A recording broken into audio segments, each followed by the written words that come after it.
दिल्ली की हवा सच कहूं तो अब हवा नहीं रही, एक तरह का जहर बन चुकी है। ये एक ऐसा संकट है जो हर साल लौटता है और हर बार पहले से भी ज्यादा खतरनाक होकर आता है। तो आज हम इसी मुद्दे की तह तक जाएंगे और समझने की कोशिश करेंगे कि आखिर ये समस्या इतनी विकराल हो क्यों गई है। 722 ये सिर्फ एक नंबर नहीं है। ये वो AQI यानी एयर क्वालिटी इंडेक्स का आंकड़ा है जो 15 दिसंबर 2025 को दिल्ली में दर्ज किया गया था।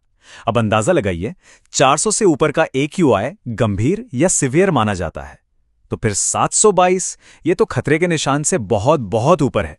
मतलब हालात कितने बिगड़ चुके हैं, ये नंबर सब कुछ बयान कर रहा है। तो सवाल ये है कि इस 722 वाले AQI का असल मतलब क्या है। इसे ऐसे समझिए, एक्सपर्ट्स का कहना है कि इस हवा में सांस लेने का मतलब है रोजाना करीब करीब 18 सिगरेट पीना। जी हां, 18 सिगरेट। ये बात सुनते ही इस खतरे की गंभीरता समझ आ जाती है ना। ये सिर्फ हवा नहीं है, ये एक धीमा जहर है जो हमारे फेफड़ों में जा रहा है। और इसका असर देखिए, शहर के हर कोने पर पड़ रहा है। ऐसा नहीं है कि कोई एक इलाका ज्यादा खराब है और दूसरा बेहतर। नहीं, दिल्ली के सभी 40 के 40 मॉनिटरिंग स्टेशन चीख चीख कर कह रहे हैं कि हवा खतरनाक है। इसी वजह से स्कूल बंद करने पड़े, फ्लाइट्स और ट्रेनें लेट हो रही हैं, कंस्ट्रक्शन का काम भी रोक दिया गया है। ऐसा लग रहा है मानो पूरे शहर ने एक जहरीली धुंध की चादर ओढ़ ली हो। तो सवाल वही है कि आखिर हर साल यह नौबत आती क्यों है। दिल्ली की हवा इतनी जहरीली हो कैसे जाती है। देखिए, इसकी कोई एक वजह नहीं है। ये कई सारी चीज़ों का एक कह सकते हैं कि एक परफेक्ट स्टॉर्म है, एक घातक मिश्रण है जो हर साल इस इमरजेंसी को पैदा करता है। चलिए एक एक करके इस स्मॉग के पीछे की वजहों को समझते हैं। ये जो प्रदूषण है ना, इसके लिए किसी एक को जिम्मेदार नहीं ठहराया जा सकता। ये एक मल्टी लेयर प्रॉब्लम है। इसमें गाड़ियों से निकलने वाला धुआं है, फैक्ट्रियों का प्रदूषण है, फिर पड़ोसी राज्यों में जो पराली जलाई जाती है वो है, और इन सब पर मौसम भी अपना खेल दिखाता है। ये सब मिलकर एक ऐसा कॉकटेल तैयार करते हैं जो दिल्ली का दम घोट देता है।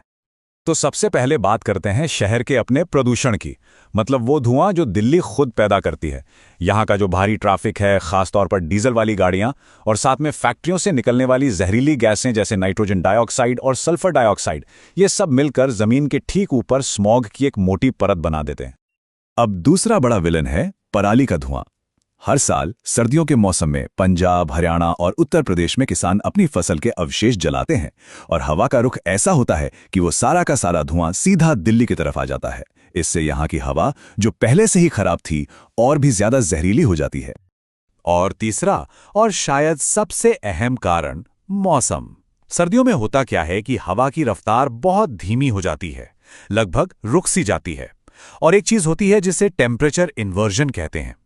इसमें ठंडी भारी हवा जमीन के पास आकर अटक जाती है और ऊपर की गर्म हवा उसे बाहर नहीं निकलने देती।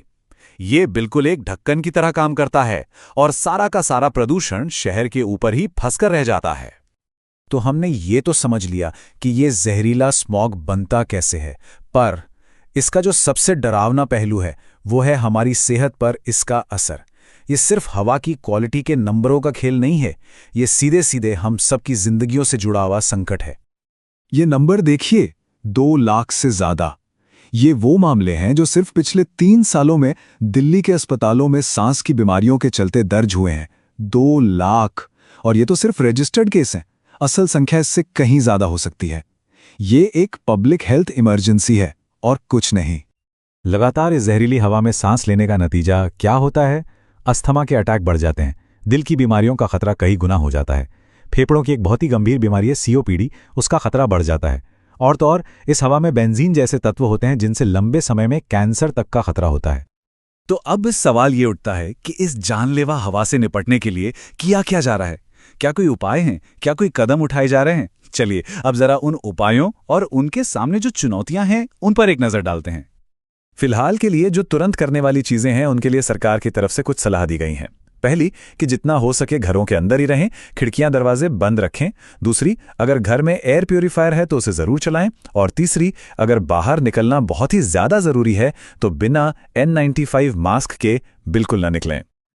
अब यहां यह समझना बहुत जरूरी है कि जो उपाय किए जा रहे हैं वो 2 तरह के हैं।